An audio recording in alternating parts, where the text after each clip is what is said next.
If you're a parent or share a fridge with someone, Instacart is about to make grocery shopping so much easier. Because with family carts, you can share a cart with your partner and each add the items you want. Since between the two of you, odds are you'll both remember everything you need. And this way, you'll never have to eat milkless cereal again. So minimize the stress of the weekly shop with family carts. Download the Instacart app and get delivery in as fast as 30 minutes. Plus, enjoy $0 delivery fees on your first 3 orders. Service fees apply for 3 orders in 14 days. Excludes restaurants. Ever wonder what your lashes are destined for? The cards have spoken. Maybelline New York Mascara does it all. Whether you crave fully fan lashes with Lash Sensational, big, bold volume from the Colossal, a dramatic lift with Falsies Lash Lift, or natural-looking volume from Great Lash, your perfect lash future awaits. Manifest your best mascara today. Shop Maybelline New York and discover your lash destiny. Shop now at Walmart. What does the term digital workplace mean to you? In today's world of AI, robotics, and AR, it's much more than an office full of people on computers. It can be anywhere from a factory floor to the top of a crane to the cockpit of an F1 car. Wherever your digital workplace may be, TeamViewer's mission is to make work better. How?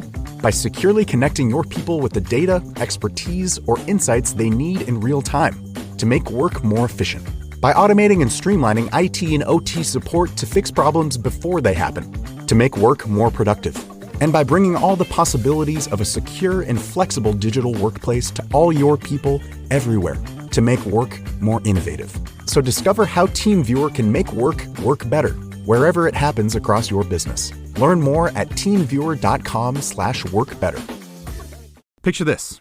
You're in the garage, hands covered in grease, just finished up tuning your engine with a part you found on eBay, and you realize, you know what? I could also use new brakes. So where do you go next? Back to eBay. And you've got eBay Guaranteed Fit. You order a part, and if it doesn't fit, send it back. Simple as that. So when you dive into your next car project, start with eBay. All the parts you need at prices you'll love. Guaranteed to fit every time. eBay. Things people love. This is the Daily Tech News for Monday, April 28th, 2025. We tell you what you need to know, follow up on the context of these stories, and gosh darn it, try to help each other understand. Today, Andy Beach tells us how Warner is using AI to improve live sports coverage, and should you be scared of public USB chargers after a new Discovery vulnerability? Ooh, the answer may be no. I'm Tom Merritt. And I'm Robb Dunewood. Let's start with what you need to know with the big story. Juice jacking is a term used for hiding malicious code in what looks like a USB power outlet. You know, the kind in the hotel or at the airport, that kind of thing. They rarely, if ever, were carried out as attacks in the wild. You hear a lot of worry about them, but there's little evidence that anybody really tried this. However, since 2012, Android and iOS both have implemented mitigations against attempts to juice jack your device if you plug into a public USB charger. If any device plugged into your phone wants to access your data or try to run code, you need to confirm that you authorize that. If you plug into a power jack and get that pop-up, deny it, right? Well, Ars Technica's Dan Gooden reports that researchers at Graz University in Austria discovered how to get around this to access your user data. I don't think they were able to run code, but they could exfiltrate files. There are multiple methods they used, so I highly encourage you to go read Dan's article on Ars Technica if you want to know them all. But essentially, they work by emulating an input device so that as soon as the confirmation dialog is triggered, the input device taps yes before you see the dialog box at all. It can then do things like activate Bluetooth pairing without your knowledge and start downloading files. Essentially, there's two kinds of devices that can attach to your phone. One is a host and one is a peripheral, and this attack emulates both of them. Android 15 and iOS 18.4 both have implemented mitigations to stop these new attacks, but some older Android models don't support the mitigations. So, you want to make sure you update your operating system. And if you have an older device, you should remember there's almost no evidence of these kind of attacks happening in the wild, but you might want to think twice about public USB ports for a while if you have those devices. If you have one of those devices, you probably got other security problems to think about too. Rob, do you take advantage of the little USB port when you charge stuff on the go? I do, but I learned a long time ago that you can buy a USB cable that is power only. Yeah. So I used to be, because I worked in security in at some point in my career, and I was always concerned about, just want to make sure I don't get something on my phone. Definitely don't want to get something on my computer. So I would only use a brick that I could physically plug into an outlet. But then the cables came out where you could actually, get cables that only deliver power. And I just tend to keep one in my laptop bag, and I kind of go to that. One other thing that I do, and this is probably just over time, I just, condition myself to do it this way. I generally won't plug my phone or my laptop into just a raw USB port. I'll plug a power brick into one. So I'll charge a battery up, but I'm never plugging that directly into my device. Now I'm a little bit more anal. As I said, I did work in high security for a time in my career, so I needed to take these extra precautions. But you hear urban legends. I don't know if any of them are actually true, this having ever been done to someone. Yeah, no, I'm kind of the same way. Like I'm a rational person. I know that the majority of those USB jacks have not been tampered with. Certainly the one in the seat back on the airplane would be really hard for someone to tamper with without getting caught. And I still always plug in a power brick. I have one of those USB data only cables, but I found mine doesn't always work for whatever reason. So I probably just need to get a new one. But I kind of got out of the habit of even using that. I just go with a power brick. Unless I'm doing what you said with the battery. I will definitely charge up a battery because there's no data on it. So I'm not worried about malicious code or anything like that. I'm sure, and in fact, somebody email us if there's like some vulnerability with the battery where someone can mess with it. Again, it's probably not something to really be concerned about, but I'm curious about how these things work because this was ingenious. I did realize, but I hadn't thought about the fact that there are two types of things you plug into your phone, right? There's one, like your computer, which is a host. It's hosting the phone, and it can put code onto your phone. And then there's the peripherals like, speakers and things like that just want to read data out. They don't want to put anything on it. So kind of manipulating a charger to be both of those as a way to get around things was pretty ingenious, evil genius, but pretty ingenious. And thankfully it's researchers doing it, right? And figuring this out before it got malicious and could be used. So who knows if you'll be able to, get these kind of cables forever. But I've had one. I don't have a USB-C to C, so that could prevent me from potentially using it. Maybe when an airport gets a actual USB-C port as compared to the standard A that they always have. So I'll look for a new cable at some point, but I'm just so used to just using that cable or just plugging in like you do. Just plug the brick in. Here's the other thing.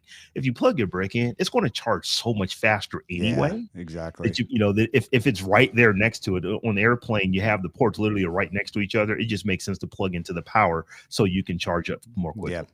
No, the only times I'm not going to say I've been perfect on this score. The only times I've ever been like, all right, fine, I'm going to take the risk and just plug it in was when my power brick wouldn't fit into the typical power outlet. I've had those with anchor chargers where it just flops out. But I've actually gotten a 1-inch extension cord that plugs into the power brick. And so now I don't have that problem anymore. So I'm good. I was just going to say, you can get anything on Amazon. They actually have these little, yours is 1 inch, mine is probably 3 inches long. And it is purely for that, just so that you can plug your brick in someplace where you can only get the cord and not the actual brick itself. Yeah. But the takeaway from this is you probably don't need to worry about this vulnerability. And this new vulnerability has already been patched. But, it's something to be aware it exists, especially if you're like Rob was, in a high security situation. This is the kind of thing that you have to be extra careful of. Absolutely. Those who need to mitigate it probably already were and are going to continue to be fine. DTNS is made possible by you, the listener, thanks to Miranda Janelle, that Charlie dude, and Justin Zellers. Picture this. You're in the garage, hands covered in grease, just finished up tuning your engine with a part you found on eBay, and you realize, you know what? I could also use new brakes. So where do you go next? Back to eBay. You can find anything there. It's unreal. Wipers, headlights, even cold air intakes. It's all there. And you've got eBay Guaranteed Fit. You order a part, and if it doesn't fit, send it back. Simple as that. Look, DIY fixes can be major. Doesn't matter if it's just maintenance or a major mod. You got it, especially when things are guaranteed to fit. So when you dive into your next car project, start with eBay. All the parts you need at prices you'll love. Guaranteed to fit every time. eBay. Things people love. Ever wonder what your lashes are destined for? The cards have spoken. Maybelline New York Mascara does it all. Whether you crave fully fan lashes with Lash Sensational, big, bold volume from the Colossal, a dramatic lift with Falsies Lash Lift, or natural-looking volume from Great Lash, your perfect lash future awaits. Manifest your best mascara today. Shop Maybelline New York and discover your lash destiny. Shop now at Walmart. What makes a great pair of glasses? At Warby Parker, it's all the invisible extras without the extra cost. Their designer quality frames start at $95, including prescription lenses, plus scratch-resistant, smudge-resistant, and anti-reflective coatings, and UV protection, and free adjustments for life. To find your next pair of glasses, sunglasses, or contact lenses, or to find the Warby Parker store nearest you, head over to warbyparker.com. That's warbyparker.com. This episode is brought to you by Progressive Insurance. Do you ever think about switching insurance companies to see if you could save some cash? Progressive makes it easy to see if you could save when you bundle your home and auto policies. Try it at progressive.com. Progressive Casualty Insurance Company and Affiliates. Potential savings will vary, not available in all states. 1-800-Flowers.com knows that a gift is never just a gift. A gift is an expression of everything you feel and helps build more meaningful relationships. 1-800-Flowers takes the pressure off by helping you navigate life's important moments by making it simple to find the perfect gift. From flowers and cookies to cake and chocolate, 1-800-Flowers helps guide you in finding the right gift to say how you feel. To learn more, visit 1-800-Flowers.com/ACAST. That's 1-800-Flowers.com/ACAST. There's more we need to know today. Let's get to the briefs. Mondays bring whatever tidbit Bloomberg's Mark Gurman has from inside Apple to his Power On newsletter. This week, it's that Apple is working hard on its AI-driven glasses to compete with Meta's Ray-Ban glasses. Apple's version would feed information to you based on what it knows about the environment around you, maybe computer vision, audio, etc. And now we have a code name for the product, N50. That was kind of my takeaway is like, oh, it's the N50. Now we could talk about the N50 when we mean Apple's Meta Ray-Ban competitor. They're still a couple of years away from this if it ever comes out.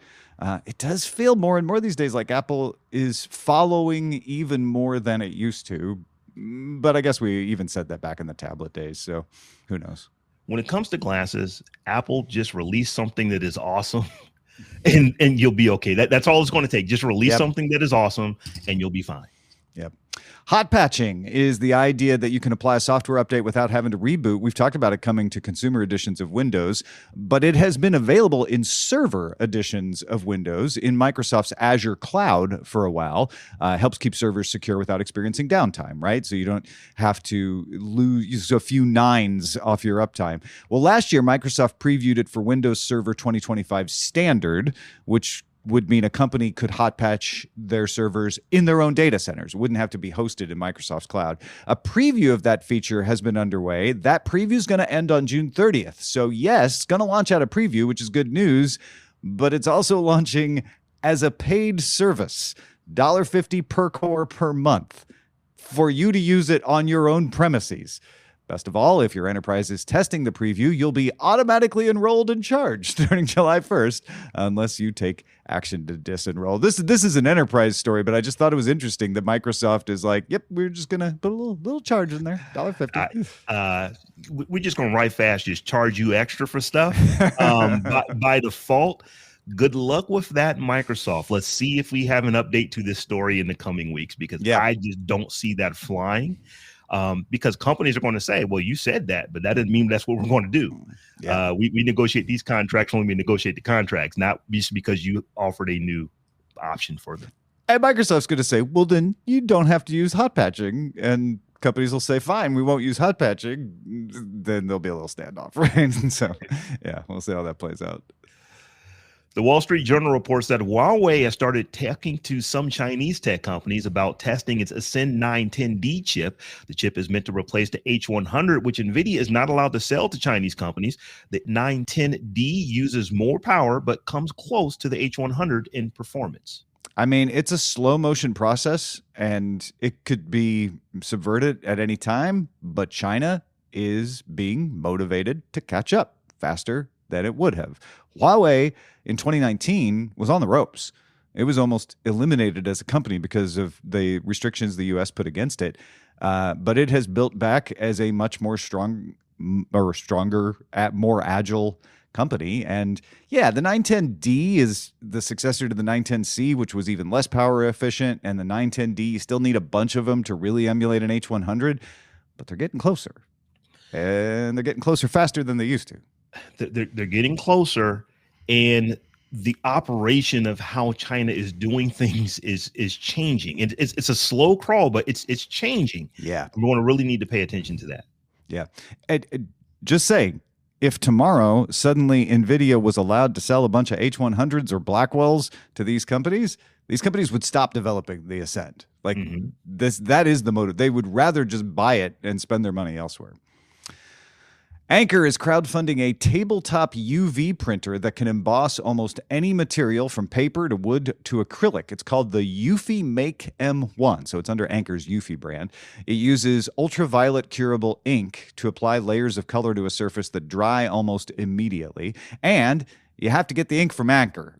We don't know how much that's going to cost, but this is a much more affordable version of this kind of printer. This is not a new technology to be able to emboss things with UV curing, but Anchor is making it really affordable, if they make the ink affordable. It is slower than an inkjet printer. Anchor told Gizmodo it would take about 6 minutes to print two 2x2-inch squares, and then like 12 to 15 hours if you want to do a mid-size painting with full 3D texture. Also comes with a separate UV laminating machine if you want to do smaller jobs like stickers, so that's nice. Kickstarter begins Tuesday, April 29th, and the printer will eventually sell for $1,900, which is a screaming bargain compared to what's out there, though Kickstarters can get it for even cheaper. Yeah, $1,900 sounds like a lot for a printer, but not for this type of printer. These things regularly go for 10x this. So the fact that they were able to get this down to such an affordable price, comparatively speaking, is pretty impressive. Yeah, absolutely. It kind of makes me want to just, start printing my own stickers at home, although it's slow, right? It's still slow, but it's pretty cool. You're going to see people take advantage of that. It's slow, but it's cheap. So, time is money. Yeah. Exactly. Brave released its cookie detection tool called Cookie Crumbler under an open source license. The system crawls websites and uses an LLM to detect cookie forms, then feeds them to GitHub for real people to review. Those reviews are used to automatically block cookies without breaking a site's functionality. After a privacy review, Brave will integrate this option into the Brave browser. The open source version of the system will be available for developers who work on ad blockers or audit websites. Yeah, most people are going to care about this story when it actually comes to the Brave browser, if they use the Brave browser. But it's a pretty cool way to do this, which is I don't have to program like a cookie-o-matic, what options to take and have it try to figure them out. Just block everything that doesn't break the site. Because sometimes you are like, well, I don't want that cookie, but it breaks the site because of the checkout or whatever. This is a great way of combining human knowledge and LLMs. I think it's pretty cool. It really is. And it would actually make me go look at Brave, because that is, if you are blocking stuff, it tends to just break. And that is a problem. This apparently is going to solve that. So it's pretty cool. Wall Street Journal posted a report that it was able to get Meta's chatbots to engage in sexual conversations with users posing as teen children. So as far as the chatbot knew, it was talking to a teen.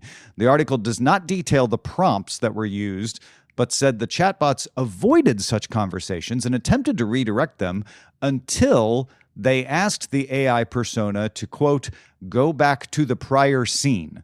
Not sure exactly what that means, but it's sort of a like, let's start over again, and then it would break it out of its mitigations that were trying to prevent this. A Meta spokesperson told the Journal, the use case of this product in this way described is so manufactured that it's not just fringe, it's hypothetical.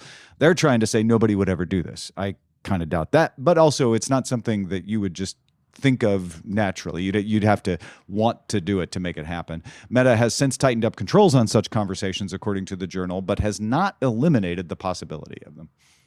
Yeah, think about going back to a previous scene. I think that's how sometimes you'll get that little back arrow to where you ask a different question. It's like, I don't like that. Let me go back. And then you interact there again. I wonder if that is what's ultimately maybe tripping these things up to get you to be able to talk to them in a way that you probably shouldn't be able to talk to them. Journal points out that a red team should have figured that kind of thing out, but it's sort of implying that this is malpractice on Meta's part. I'll leave that up to y'all out there listening to decide whether you think it is or not. But it's not as straightforward as Meta didn't care at all. They did have some mitigations put in place. Journal folks were able to figure out how to get around them. Brazil's finance minister will travel to California on Friday to meet with tech companies about locating data centers in Brazil. Reuters sources say he will offer tax exemptions as an incentive. ByteDance has reportedly already signed up for the plan, which still needs presidential authorization. Google's first and second gen Nest thermostats will lose support starting in October. The models came out in 2011 and 2012 respectively before Google owned Nest. So that's, 13 years or so. After October, the devices will still work. They'll just not get software updates. They won't be able to connect to Google Cloud. You won't be able to control them from the Google Home app, but you can use them on the wall like a regular old thermostat. This is a bigger deal in Europe, where there have been no new Nest thermostats sold since 2014. So there's not a new Nest you can go buy. Google recommends replacing them with a third-party unit if you're in Europe. If you still use one of these, Google is also offering some discounts. So check your email because they may have sent you a little discount on an upgrade and even discounts on third-party. Well, Tom, if I have to get up and walk to my Nest, probably means Rob's going to be getting a new Nest sometime in the not too distant future. I had a first-gen Nest thermostat until I installed my heat pump 2 years ago, at which point I had to upgrade to a new Nest because the first-gen did not support heat pumps. So I dodged a bullet there just by upgrading my heater. But if I hadn't, I'd probably be looking to get a new Nest thermostat. We want to get to a much faster remedy hearing in the second of Google's 2 antitrust cases. This one is about ad tech. Judge Brinkema set the remedy hearing to begin May 2nd. Yeah, there's so many of these, it's hard to keep track. But this is the second one. It's the more recent one. It's the one that's about the advertising industry, not about search. And yeah, they're already at the remedy hearing. They're just now doing the remedy hearing for the first one that was from last year. So moving at a faster pace. Definitely. Those are the... Yeah, go ahead. I was going to say, this one's definitely really fast, seeing how the second is later this week. Yeah. Those are the essentials for today. Let's dive a little deeper. As generative models advance, a lot of folks are waiting to see if it can be used in a productive way. Andy Beach tells us how Warner Brothers Discovery has implemented it to improve live sports coverage. Andy, thanks again for coming back to help us understand something, man. Hey, Tom. Great to see you. So, I love this story that you're going to tell us about because it's one of the fewer examples. They're becoming more numerous, but one of the fewer examples of in the wild where you can watch it, see AI actually be used to improve something, not just sort of like pointed to in the corner as a demo. Tell us what's going on with cycling here. Yeah, absolutely. So there's the cycling. So AWS has announced that they collaborated with Warner Brothers Discovery Europe specifically on a new tool they call the Cycling Central Intelligence, or CCI. And what that really is a small AI platform that they've built on top of an LLM that will allow mountain biking broadcast to enhance the storytelling and effectively enrich the commentary they're getting.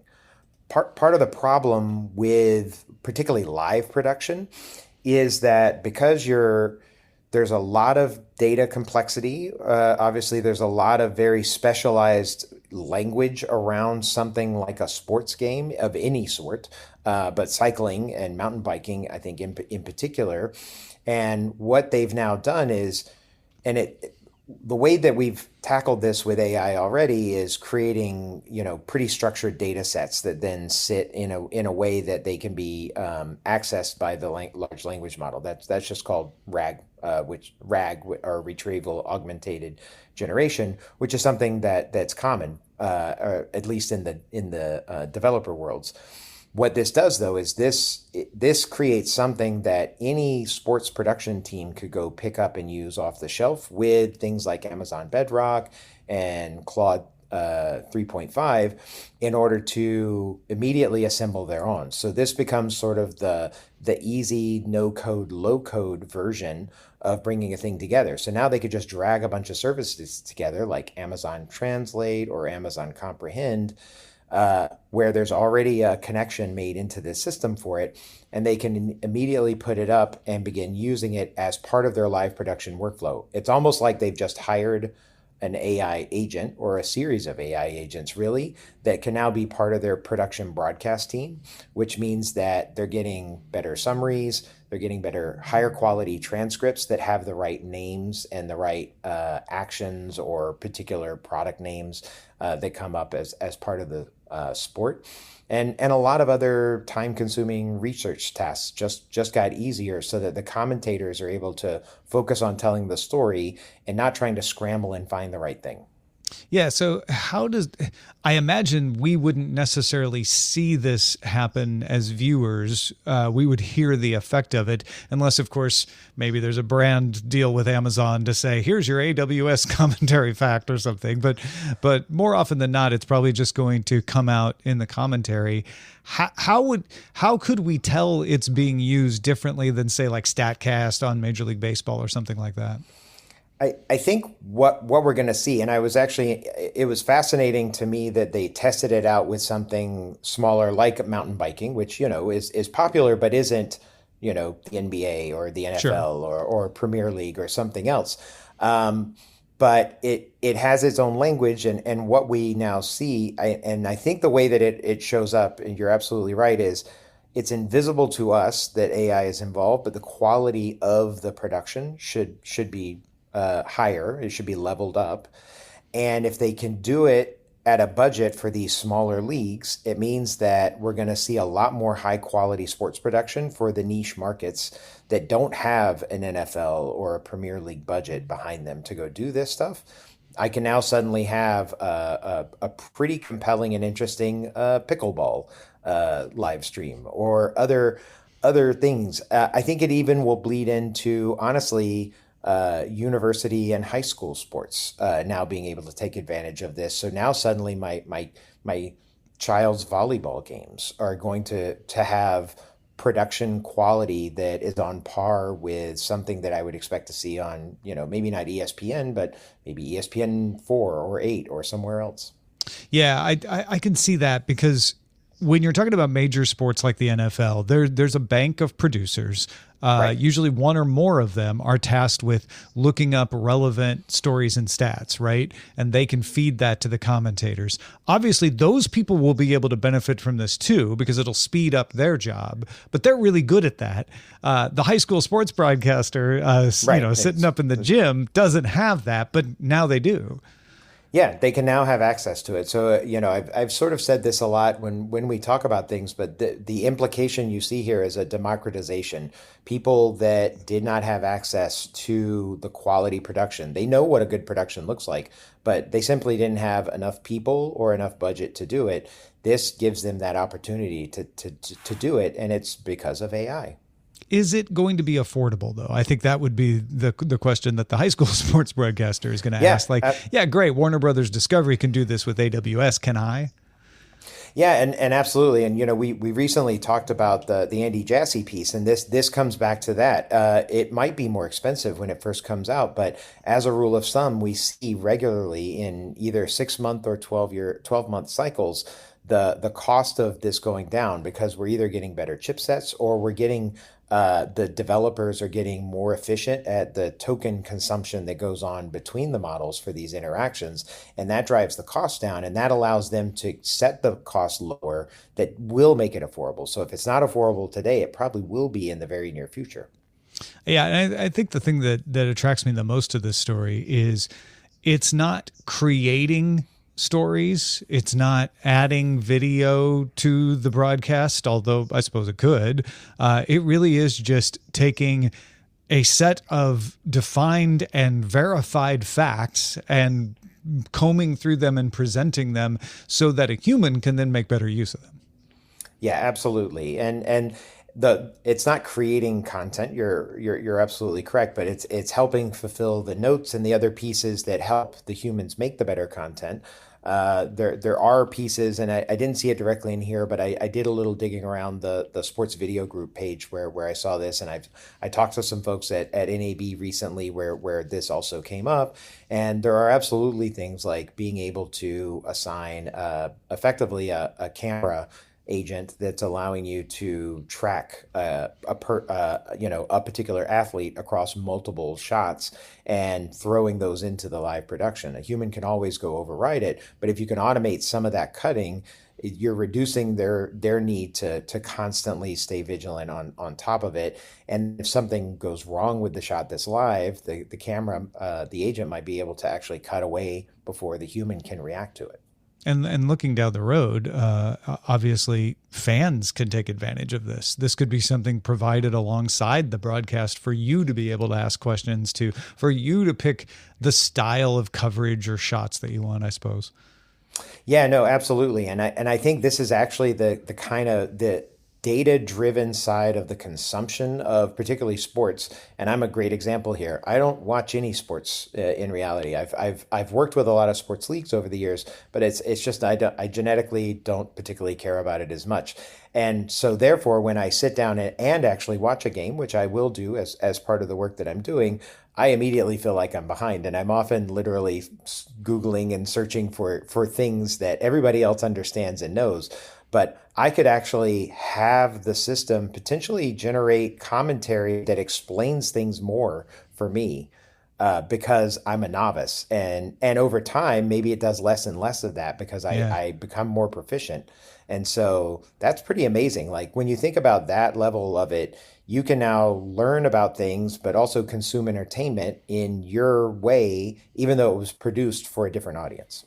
And it can explain the infield fly rule to someone instead of me, which will be good for me too. Absolutely. Andy, thanks again for joining us. You have an excellent Substack. I highly recommend people follow it. Andy's got some really thought-provoking and interesting articles there. If folks want to subscribe, where should they go? Thanks so much. I'm Tom. I'm trying to cover the intersection of AI and media technology at abeach.substack.com. Thanks again, man. Thanks, you. Hey, if you've got feedback about anything that gets brought up on the show, we'd love to hear about it. At DTNS Show is our handle. That works on X, Instagram, Threads, Blue Sky, and Mastodon. At DTNS Show. If you're on TikTok or YouTube, you can find us at Daily Tech News Show.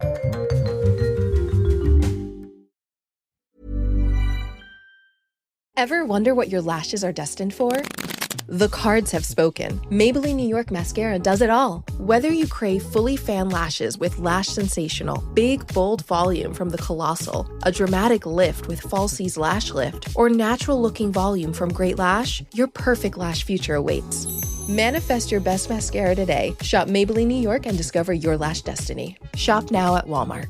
When you're starting off with something new, it seems like your to-do list keeps growing. Finding the right tool helps, and that tool is Shopify. Shopify is the commerce platform behind millions of businesses around the world and 10% of U.S. e-commerce. And best yet, Shopify is your commerce expert with world-class expertise in everything from managing inventory to international shipping. If you're ready to sell, you're ready for Shopify. Sign up for your $1 per month trial at shopify.com/retail. Go to shopify.com/retail. We end every episode of DTNS with some shared wisdom. Today, Mohan is helping us understand. Yeah, so Mo wrote, well, Tom, you asked, and here it is. I got myself a Switch 2 pre-order. I did not try all that hard. On Thursday, I saw the chaos go down, and I told myself in my grisly Danny Glover voice, I'm too old for this. So I mainly stayed out of it. Last Friday night, I saw on Blue Sky a post from Wario64 that Walmart was having pre-orders come and go at random times and was also region-based. I tried on my phone, no luck, so I quickly gave up. It was 1:30 a.m., and I wanted to go back to sleep. A few hours later, I woke up, did my morning routine, and came to sit down at my computer to drink some coffee and listen to a podcast, and thought to myself, let's try again. To my surprise, I was able to order one, and a $500 bundle, too. Even hours after ordering mine, the non-bundle was still available on and off. So there you go. It is possible, folks, to get a Switch 2 if you want one. Mohan is proof. So I'm going to have to go check this out because I did try to get one, and I probably spent a good, 45 minutes. It wasn't an hour. It was probably 45, 50 minutes. Not like, I'll just wait. There's no impending reason why I have to have it on day one. So as long as I can get one like this summer, I think I'm going to be okay. Yeah. And I think Mohan shows that if everybody's trying at the same time, right, it's much harder. But he kind of hit an off hour. He hit an off cycle because it was early in the morning and it was at a third-party reseller. So yeah, that's the way to go about it. You got to just keep trying at weird times in different ways. And if you're really, he said he didn't try that hard, but he tried a couple times. So I think that's harder than a lot of people who'd probably try once and give up, or like me who hasn't tried at all. I'm just like, you know what? I'll worry about it later. I'm definitely going to try because I really want one, but I'm not going to put that much effort into getting. I mean, I know eventually I'll be able to get one, so it's not that big a deal to me. That's kind of where I'm at too.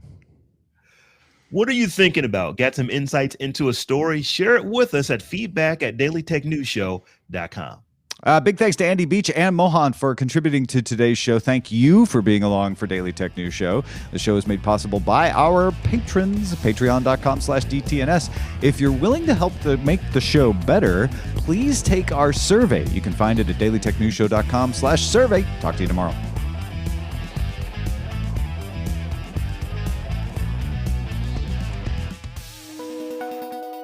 The DTNS family of podcasts, helping each other understand.